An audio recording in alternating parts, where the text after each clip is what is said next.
So you should have just saw the recording start. All right, so I'm gonna go ahead and start the live Facebook process as soon as it hits 6:59. We've not gotten one of these off on time yet, so I'm bound and determined to make this the first. Okay.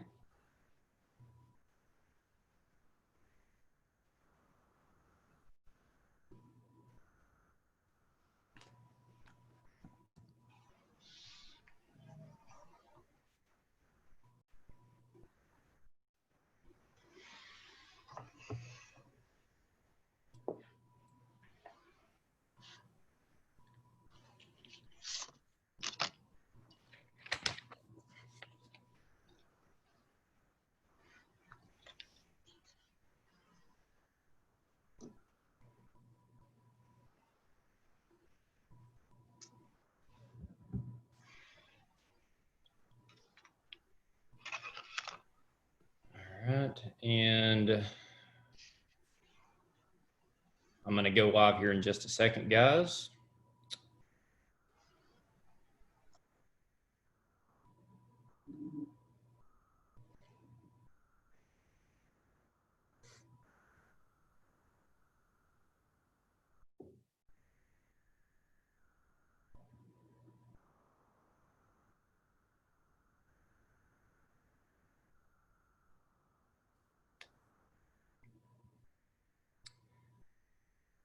Hello, and thank you for joining us this evening for our third round of forums regarding the upcoming August elections.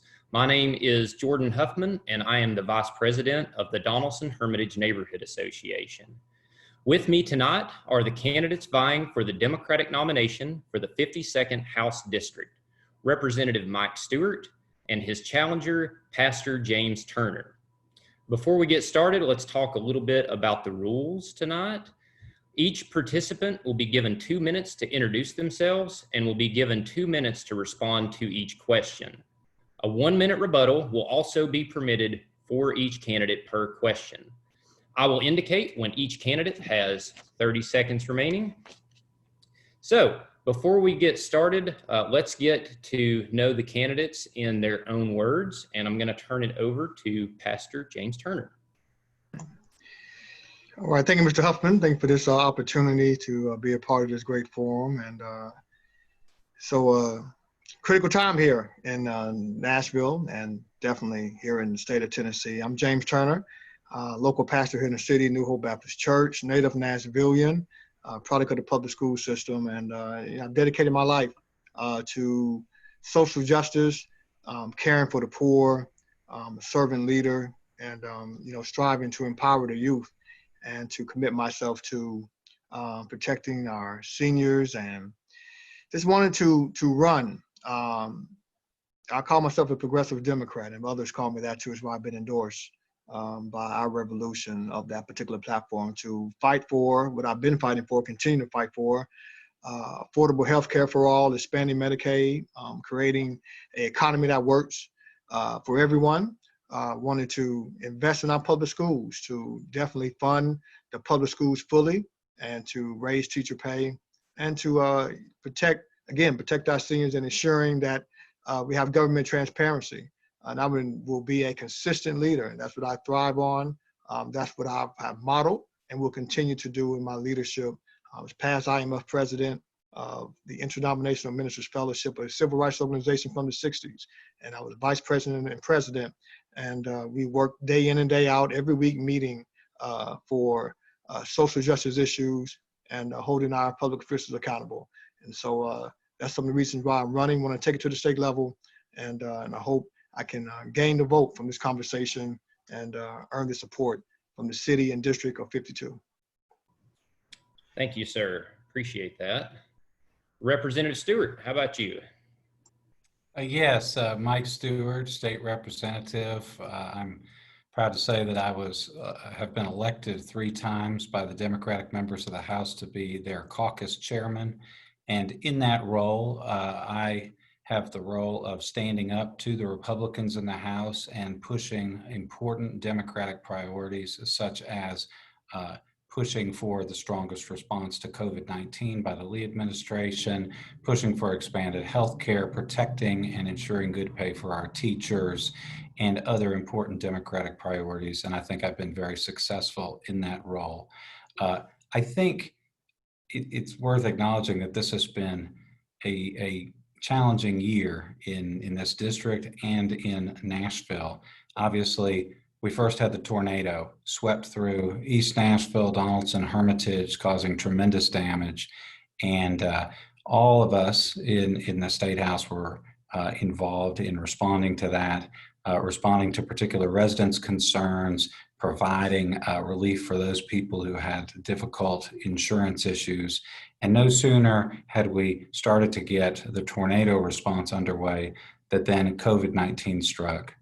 As caucus chairman, I led the Democrats in pushing very quickly for a strong COVID response. Within 2 weeks of COVID really arriving in the United States, our caucus stepped up and demanded a strong response from Governor Lee, and I see that as my role. I have continued to do that, pushing Governor Lee to expand contact tracing, to push for additional resources to respond to the COVID-19 pandemic. And in addition, I have also addressed these other critical issues that have come forward. For example, pushing for the George Floyd Act, which the House caucus put forward to provide police reform, and working to defeat Governor Lee's bill, which would have prevented people who are suffering from COVID-19 from filing lawsuits. So those are some of the Democratic priorities I've been pushing. I'd like to think I've been very successful, and I'm hoping to continue my work. Thank you, sir. Great. Thank you, gentlemen. Okay, let's jump into some questions. We feel like we've got some good ones for y'all. We're going to start it off talking about the coronavirus a little bit. So this past Monday, Dr. Deborah Birx of the White House Coronavirus Task Force visited our state. During her visit, she recommended that all Tennessee counties implement mask mandates. Recently, Tennessee Attorney General Herbert Slattery also ruled that mask mandates are in fact constitutionally sound. Could you each talk about your thoughts on the importance of implementing such a mandate? And Mr. Turner, we're going to start with you. Thank you again for that question. I think it's common sense. The CDC, even our own doctors here, Dr. Hildreth, who the president, and Meharry, it just stated that a simple cloth face covering, CDC says it, to stop the spread of COVID-19 from one human to the other. This will help flatten the curve. This will help us trying to get back to some normalcy and in our city and state. And it will help save lives. So it's a simple process. They should just mandate face coverings, masks for all Tennesseans so we can try to flatten this curve, get back to our normal life. It's that simple. Thank you very much. Representative Stewart, how about you? I agree. I mean, a mask mandate is a no-brainer. I've called for it. The scientific authorities from the CDC to the World Health Organization and many others have called for a mask mandate. The failure of the Lee administration to impose a mask mandate is reflective of its overall approach to COVID-19, which is to take some steps, but not all the steps that we could take to get this virus under control. You know, if we don't get COVID-19 under control in Tennessee, we're putting people's lives at risk. We're also putting people's jobs at risk. We've got many people who have just gotten back into their jobs. They're finally paying their bills. And if we don't step forward with the most aggressive approach to this pandemic, we're going to have people lose their jobs all over again. That's unacceptable. So yes, we need a mask mandate, and we need it now.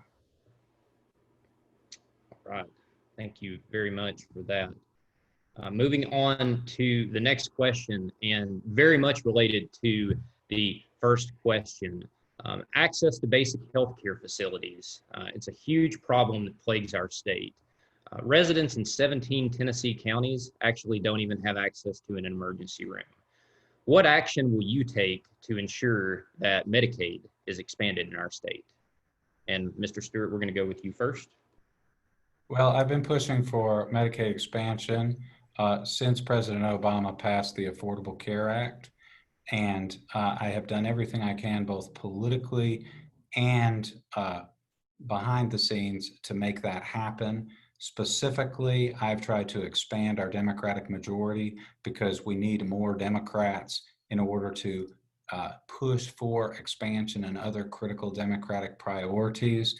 I, in fact, worked to defeat Steve McManus, who was a committee chairman who led the charge against expansion and was successful in doing that in suburban Memphis.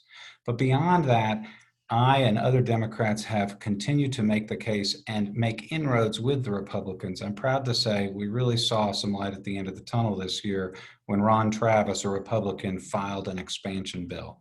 I believe that once President Biden is elected, the last barrier, the last excuse that the Republicans use for not expanding will be eliminated. And I think once this election passes, we will see very quickly Tennessee join the vast majority of states that have expanded healthcare. And Pastor Turner, what about you? Yes, sir. I think, since Haslam and now Lee, standing with grassroots organizations in Nashville, and some have come from around the state to come down and stand together to continue to push to expand Medicaid, and especially during a time like now, we have seen persons in Black and Brown communities that are afraid to even go to get tested, to go and get the care they need if they feel that they have those symptoms of COVID, because they're afraid of having debt. They're afraid of that bill that comes with that. And so it's necessary. It's a human right to have health care. And so we will continue to fight. In addition to that, you look in the rural counties, we have closed down hospitals that has closed down, and that has taken away jobs. And so it's easy. You have money sitting there from the federal government that needs to be used, but we are here with a governor and governors in the past that do not want to take it. It can be utilized to open up rural county hospitals, to expand this Medicaid, and that will provide jobs. That will provide those that come out of our great schools from Memphis to Tennessee, from Meharry, to go into those particular rural counties, serve a community, whether it's urban or rural, and to provide some health care and have those benefits of Medicaid there as well. And that will provide other jobs for staffing and provide just other economic growth in those particular rural counties and in urban cities in our great state. So again, another no-brainer. We just got to push and continue to fight and walk across that aisle and just talk to the heart of the Republicans. That's what I feel I have a gift to do, to let them see this is life and death. This is it's a human right to have health care for all. And look at the economy of those that are in need in our rural cities across the state to have that in their city. Great, thank you both. Pastor Turner, we're going to stay with you on this next question. And the next question, Governor Lee's controversial school voucher program puts Tennessee public schools in a compromised position, especially here in Davidson County. Can you discuss your position on school vouchers? Thank you. I got to clear this up. Been a lot of talk about my stance on that. I am a product of the public school system here in Nashville, Aiken, Wright Junior High to Glencliff High School. So I'm a proud product. And the education I've gotten has gotten me to about to finish up my doctorate at Colgate, the school Dr. King went to for his master's, Colgate Rochester Crozer Divinity School. And so I owe that to the great teachers and staff of our public school system. And so I am pro public schools. I want to continue to fund when if afforded the opportunity to be elected, continue to fight for our public schools to get them the funding they need to raise teacher pay, and committed to vote no on vouchers and charter schools. And I've stated that on my platform. I'll say it again. I'm committed to vote no on vouchers and no on charter schools and any legislation that takes money out of the public school system. We must invest in our public school system. We got to fix the funding issue of a BEP to ensure Davidson County gets this fair share of funds and to hold the line against these third-party businesses that are opposing us public schools and taking those resources while also getting money for COVID relief and small business. So we got to continue to stand with our teachers in our public school system, and I will definitely commit, again, no voucher. I'm commit to no charter schools as once elected and continue to fight for that. Thank you, sir. Representative Stewart? Yes, I'm endorsed by the Tennessee Education Association, and that's our teachers. I have worked very closely with that organization and many others organizing the opposition to school vouchers. In fact, I often have in my pocket a voucher vote that I'm tracking the entire session because it's so challenging to deal with the year after year Republican effort to pass school vouchers. And I have killed those voucher bills along with other Democrats and some Republicans year after year. I will say, and I know that my opponent is saying that he intends to vote against vouchers, but I don't think he's directly addressed the fact that he's receiving support from the group that Governor Lee used to attack voucher opponents, Tennesseans for School Success, for Student Success. I'm not sure why that is, but I will say that I know that group would never support me because they know I'm opposed to everything they do. I have been as vocal and aggressive opponent of school vouchers as any person in the legislature.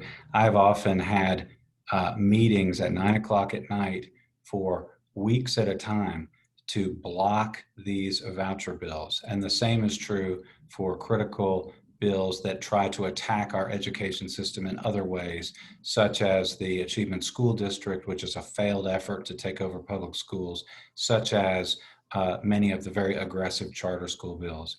So I've been a strong champion of public education. I've been a strong ally of our public school teachers. That's my track record. I have never deviated from it, and I will always aggressively defend our public schools. So I must have a rebuttal against that to clarify. Yes, there was a mailer sent out by TSS, Tennesseans for Student Success, without my knowledge.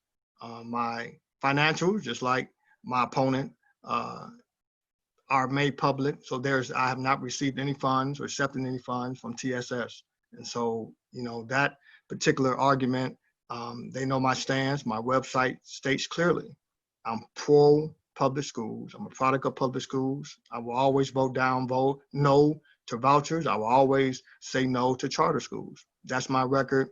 And why that is done from TSS, I do not know. That's a question you have to ask them, but I'm not receiving the money. And you can fact check that on my financials and see whether or not I received any money or taken any money from that organization. Okay. Thank you both. All right, we're doing well here. Gonna move on to the next question, and it has to do more with the topic that's on a lot of people's minds today. Yesterday, the Attorney General of the United States stated that systematic racism is not present generally in police departments across the United States. Do you think systematic racism is an issue in police departments in Tennessee? And Representative Stewart, I'm going to start with you. I think systematic racism, let's face it, is an issue in every institution in the United States. And it's part of our nation's history, a dark part, and we have to be extremely aggressive in responding to it. And yes, we have to take steps to make sure that systematic racism is not present in our police forces and that it's not expressed in illegitimate use of force and violence. That's why the Democrats in the House, including me, put forward the George Floyd Act, in which we attempted to put forward legislatively the adoption of the It Can't Wait reforms, which are a series of reforms designed to make sure that events like the killing of George Floyd are impossible, requiring mandatory reporting, preventing chokeholds entirely, banning them entirely in all circumstances, and ensuring that that sort of activity is simply not possible because of the proper use of police procedures. Now, let me say, that's just a start. Obviously, we need these police procedures adopted, but we also need to go further to take steps to make sure that racism isn't implemented in other ways. So this year, I've been pushing for body cameras, universal body cameras. I've also pushed for additional laws to make racial profiling illegal. So it's a long journey. We have to take multiple steps. The people obviously want change now. They want this problem addressed aggressively. I believe the Democrats in the House attempted every possible means to address this. And I think we're going to see tremendous success in the very near term because there's so much public pressure to get this done. So I will certainly make that a top legislative priority, and I expect it'll be a top legislative priority of many legislators. So I think the public can expect some significant work on this issue and significant success and significant real change in the very short term. Okay, great. Pastor Turner, how about you?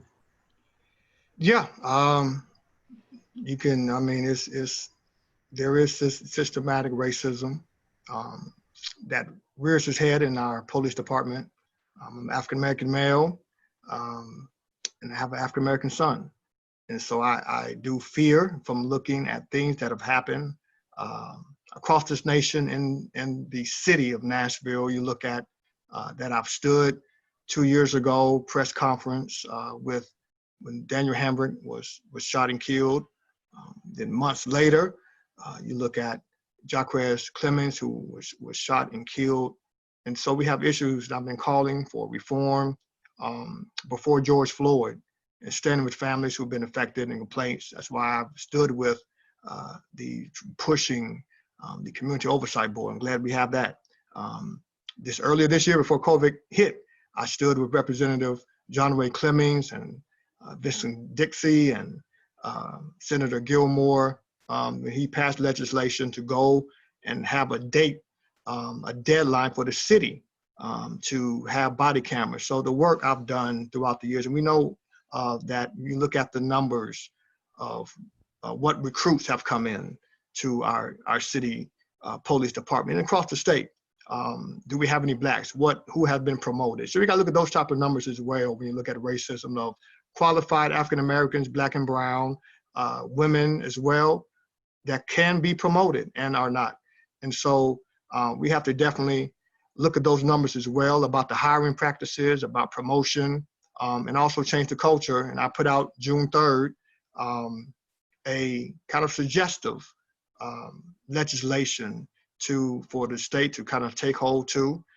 That includes having mental health unarmed persons to go and to low-level situations unarmed. And that situation in Atlanta would not have happened to that young man who was shot and killed by the police in Atlanta, Georgia, by Sidney and Wendy. So those are some of the things. Of course, we talked about the chokehold. We talked about those things of that nature. But we've got to start the school-to-prison pipeline.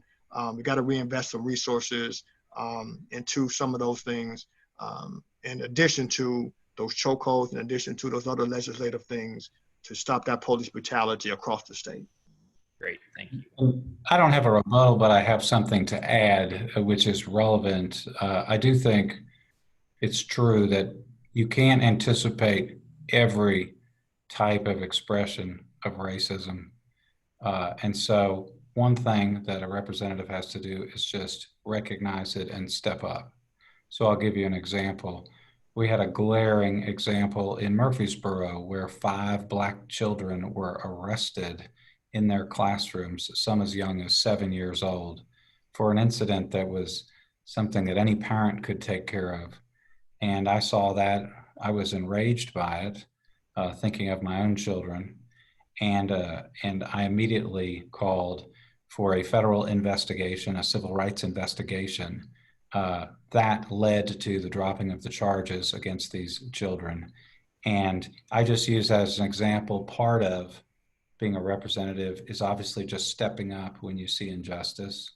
And so I imagine that that will continue to be something that we have to work on year after year, every day. You never know how this sort of issue is going to come forward, and it's important to be willing to just step up immediately and respond. That's just one particular example.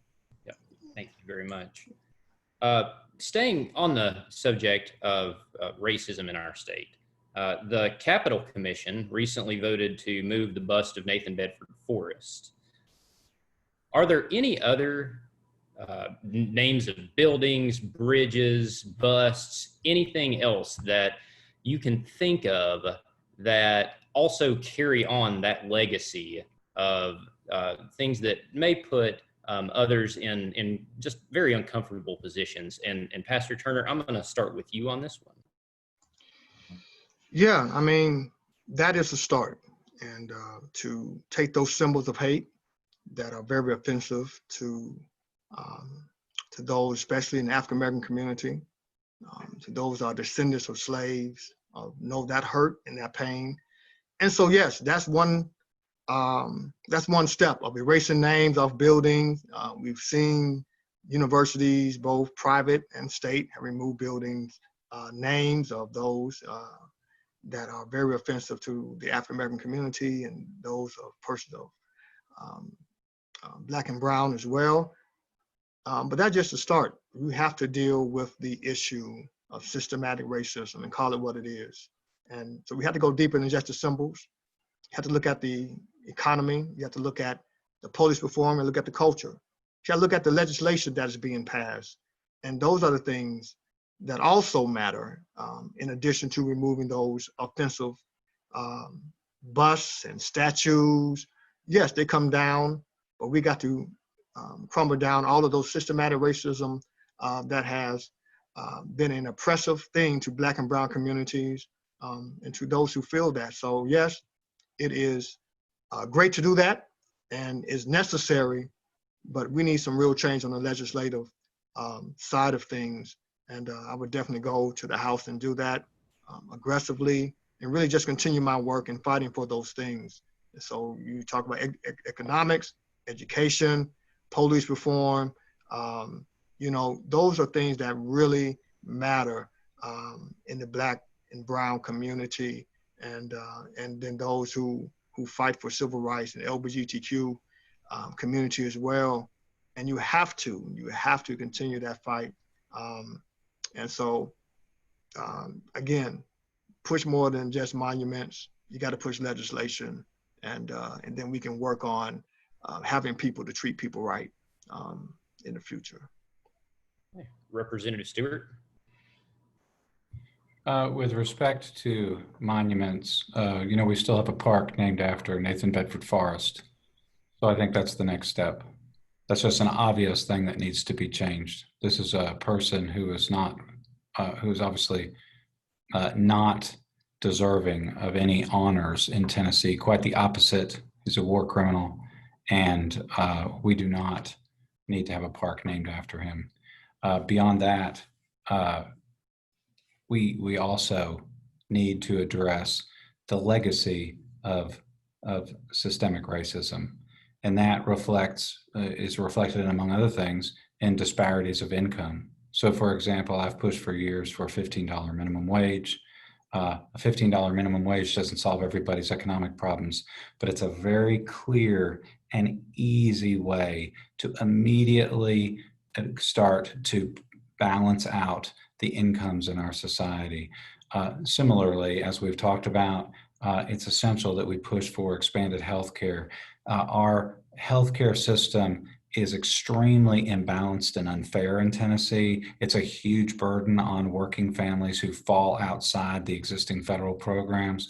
And so it's essential that we get expanded healthcare under President Obama's Affordable Care Act to both provide healthcare, but also to provide some more economic equality within the United States.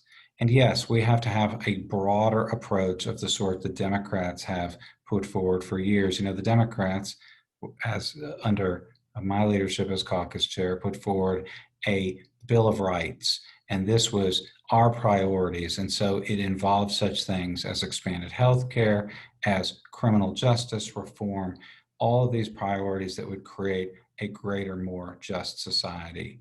And so we need to continue to address the issue of these symbols and also expand that effort to just make our society more just, more equitable, and more open to all Tennesseans. I'd like to just add, don't have a rebuttal, but just add, Progressive Democrat, and as endorsed by our revolution, we've been pushing for $15 an hour for years, and we continue to do that. And then if elected to the state house. But in addition to that, on the state level, I had 11 town halls in 1 month when COVID hit to the experts. And, IMF past president, again, we have monthly and weekly meetings on social justice issues to inform the public. And I say that just to say that's my style of leadership. That's what I was embedded in me to do. So that type of leadership I would continue to the residents of District 52 and the state. And what that means is we got contracts. There are contracts that can be given to African American and minorities. You need to get that information out, and we got to look at the numbers again and see how many African Americans have gotten contracts in the state. How many African Americans have gotten, again, contracts on the state level? What are the numbers? And so definitely I would give information. I would help minorities and African Americans and Black businesses, small businesses, owners to get involved, to know about these contracts, and to help them be a part of that economic. That's part of, we talk about economics, let's go ahead and get down and make that happen by providing education to them, getting them training, and making sure they have access to those contracts. And, we could have had some great mass from Black and brown communities and minorities instead of the ones that governor spent $6 million plus to give us that really don't work and got pesticide on it. So those is one example, but we just got to fix those things as too on infrastructure. You want to talk about economics, bridging that gap.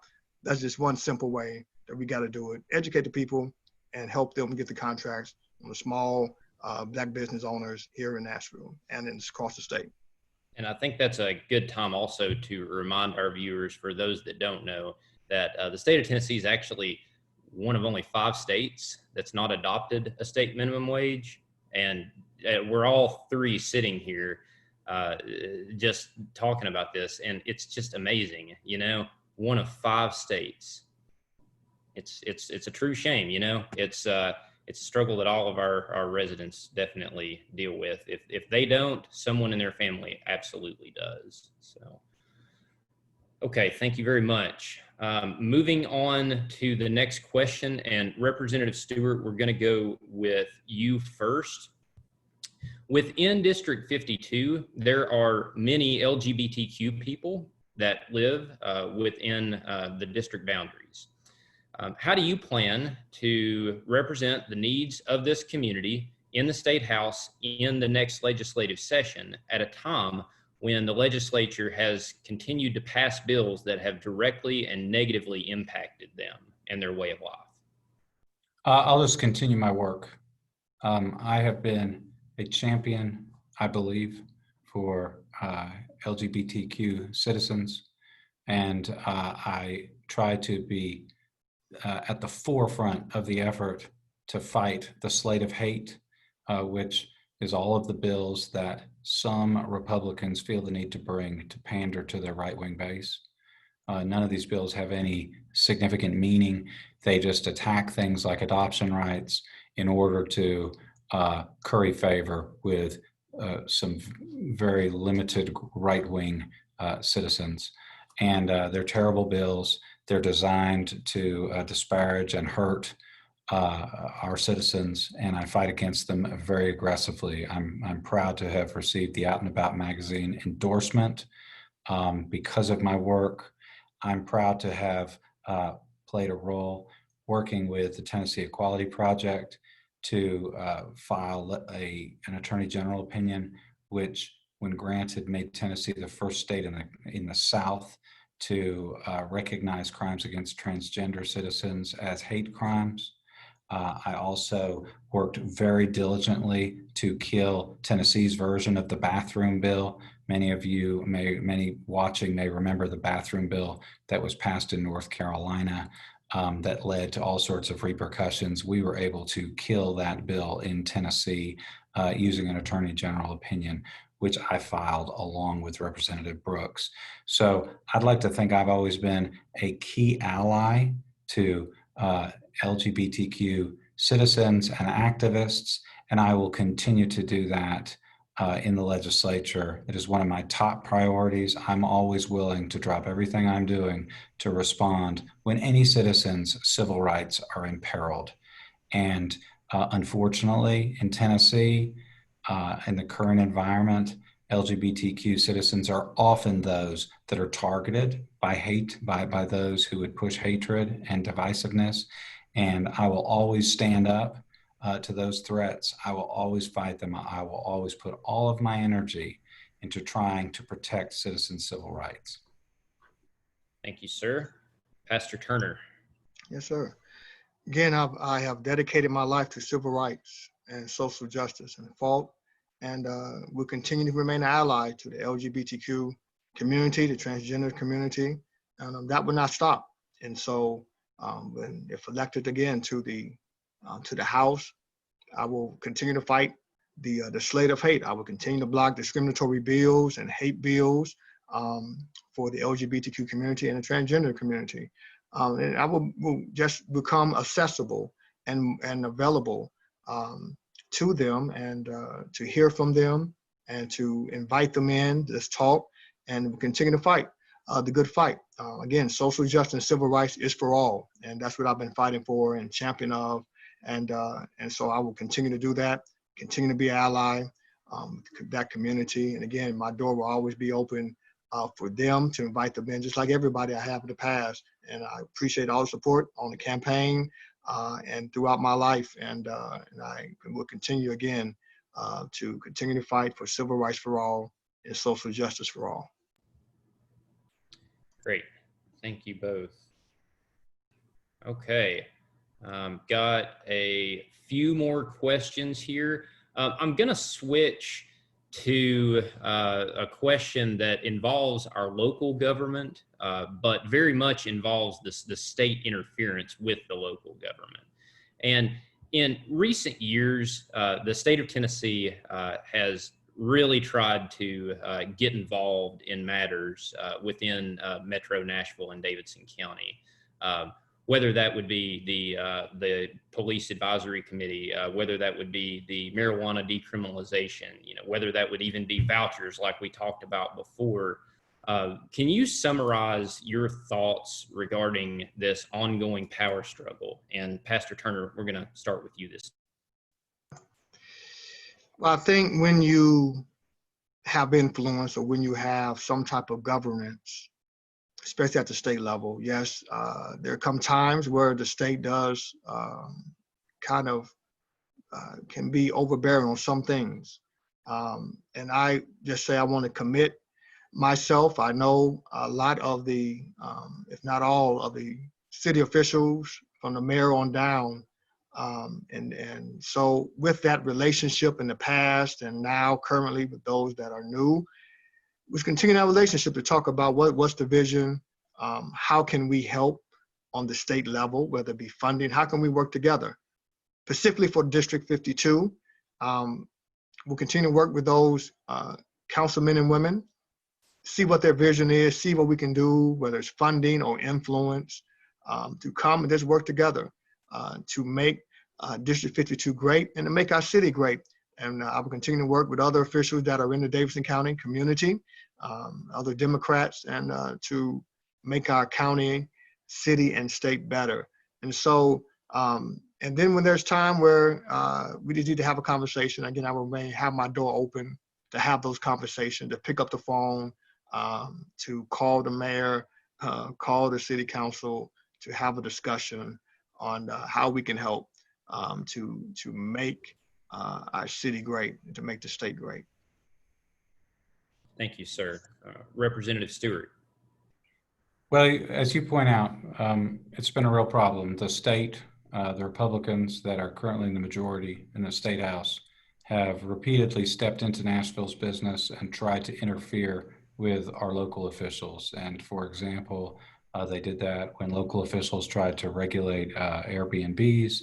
They did that with our oversight committee and its subpoena power, a very critical issue for many in Nashville, and interfered with Nashville's efforts to use its contracting power to protect people's civil rights, the civil rights of the LGBTQ community and others.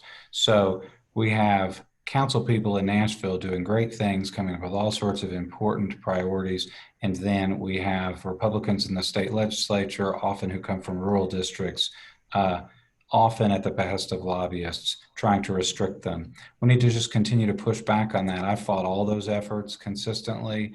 My position has been, I'll stay out of your communities, you stay out of mine. We've got good local officials who know what they're doing, and we don't need people from areas that have little or nothing to do with Nashville regulating our business. Sometimes we've been able to push back, as with the Airbnb legislation, which was initially defeated and forced to compromise. Sometimes we've been unsuccessful, but I will continue to fight to give our local leaders the authority they need to regulate Nashville's business. Let's face it, Nashville, like any place, has challenges, but it's a successful city. And our leaders our locally elected leaders, our council people, are well equipped to balance all the competing needs of people in our city. They don't need the state legislature wandering in after the fact and interfering with what they're doing.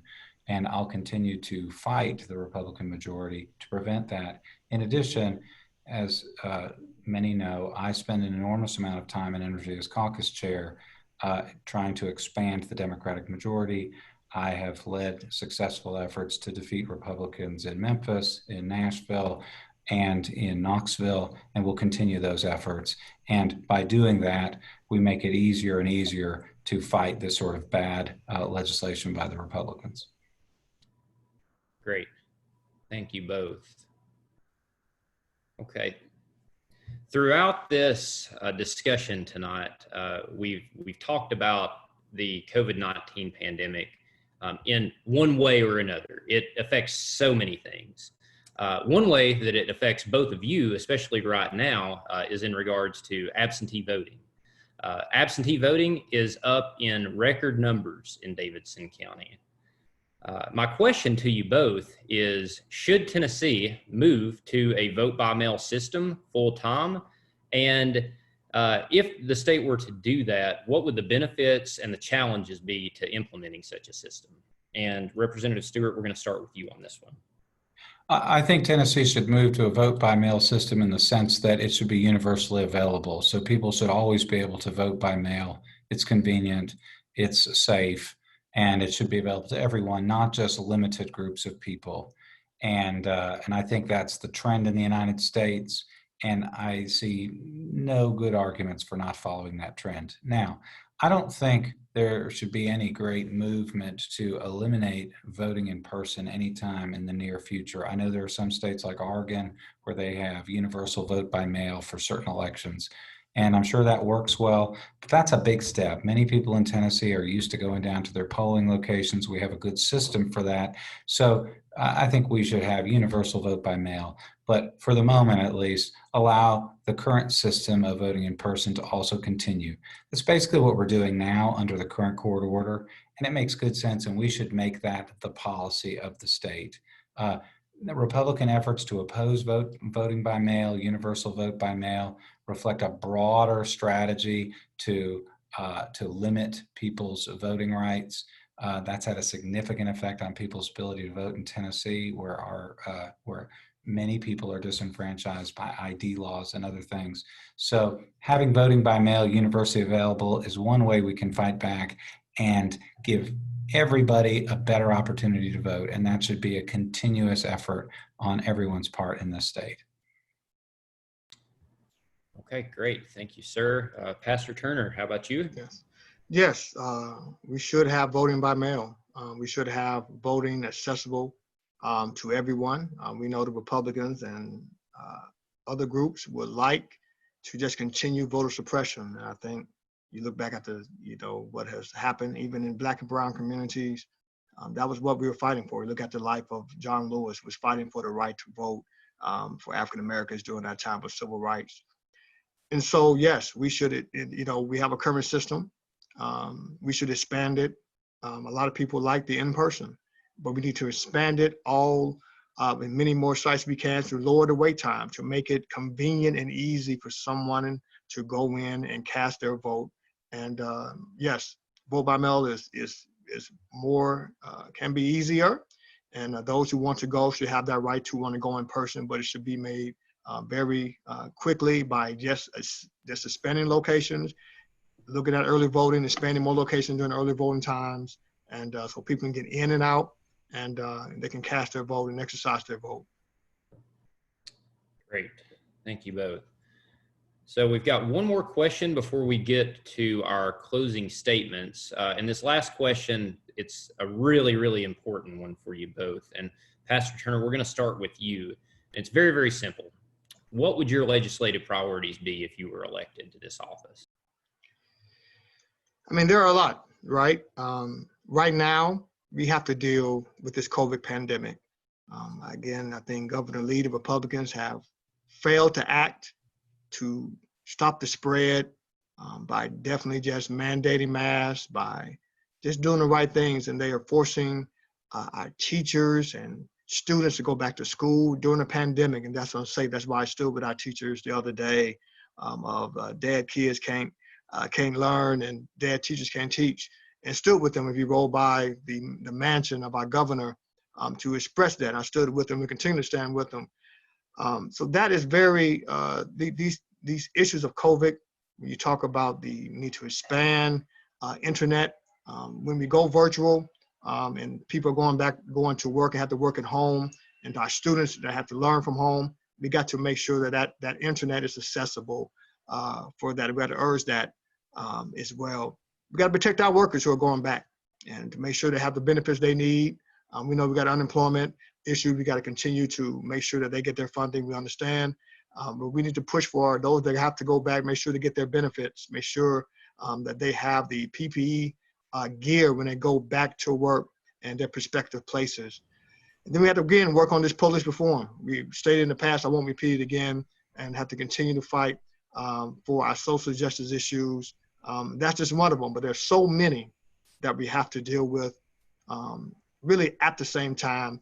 But the priority right now is life and death, COVID-19 issues, and I'd be willing to continue to work, listen, continue to hear from our constituents, to deal and force our governor to do the right thing, and to speak to the heart of those Republicans, to stand with my Democratic colleagues, to do the right thing when it comes to life and death of our COVID-19 pandemic here in the great city of Nashville and the state of Tennessee. Thank you, sir. Representative Stewart. First priority is to complete some unfinished business. We need to give the teachers the pay raise that was denied them by the Lee administration in the closing moments of this last session. We need to pass the George Floyd Act, which I discussed, which is a democratic, comprehensive police reform legislation. We also need to make sure that the abortion bill that was passed by the Republican majority as part of a backroom budget deal at 12 o'clock midnight when the Capitol was closed is dead and stays dead. I realize the courts will probably strike it down, but we need to make sure that an adjusted version is not passed again. At the same time, yes, we are in a global pandemic, and unfortunately, all the statistics are going the wrong direction. This is an area where the Democratic caucus has stood in very deep contrast with the Republican caucus and with the Lee administration. The Republican caucus, even recently when we were in the Capitol for this last session, many members were still describing COVID-19 as not worse than the flu. None were wearing masks. All the Democrats were wearing masks and were taking the whole issue very seriously. Democrats have called for the most aggressive response from the very start as a group. We need to continue that call. We need to demand that the governor impose a statewide mask mandate. We need to demand more broadly that there be a comprehensive, aggressive plan in the state for getting COVID-19 under control. We have literally billions of dollars that we have received from the federal government. We have over $1 billion in our rainy day fund. We have enormous amounts of resources to use to attack the pandemic, and we're not doing it. And so we need to push, and I will continue to push the Lee administration to get into gear and start fighting COVID-19 like we would fight a war in the Army, using all of our resources immediately and effectively to deal with this threat to our communities. Great. Thank you very much. Okay, we're going to move to our closing. Each candidate is going to get 1 minute to make their case to the residents of Donaldson in this forum. Thank you both so much. This has been fantastic. Representative Stewart, we're going to start with you. First of all, thank you very much for having me. It's a great forum, and I feel really privileged to have been invited. I am, as I said, the Democratic Caucus Chair. I lead the fight against the Republicans. I push a Democratic agenda. I push for expanded health care. I push to protect our teachers. I push to defeat vouchers, and I've had many successes in that regard. So for strong Democratic leadership, I would suggest that voters should allow me to continue my work. We need a real opposition, a strenuous opposition to the Republican majority. I've been providing that. At the same time, I look forward to continue working with citizens to deal with our current situation. You know, my office has assisted many citizens with unemployment benefits, with other issues that have arisen because of this difficult pandemic that we are facing right now. I don't see any indication that we're going to be able to relax. So we're going to redouble our efforts to help citizens get through this difficult time until everything returns to normal and everybody can get back to work and move on, get the kids in school, and live the life that they lived before COVID-19 struck. So I look forward to working with everybody. Citizens, as you know, I always give out my cell phone number, 615-406-8719. So call me if you're having an issue or if you'd like to discuss anything I've said tonight. And of course, I would very much appreciate your vote. Thank you. Thank you, Representative Stewart. Pastor Turner. Yes. Again, James Turner, I'm running for the Tennessee House of Representatives, District 52. Again, I dedicated my life to social justice. I have a track record in that, past president of IMF, civil rights organization, and want to continue my fight for that. I'm a progressive Democrat. I want progressive change. I want to energize the Democratic Party. I think I'm that person to do that, to flip seats, to continue to fight for $15 an hour, continue to fight for fund our public school system, continue to fight for our young and our seniors, and to continue to have government transparency. Yes, my number will not change once the election is over. As you see from the flyers and the mailers, 615-300-8015, website www.turner4tennessee, all spelled out.com. We feel very confident that we're going to be victorious.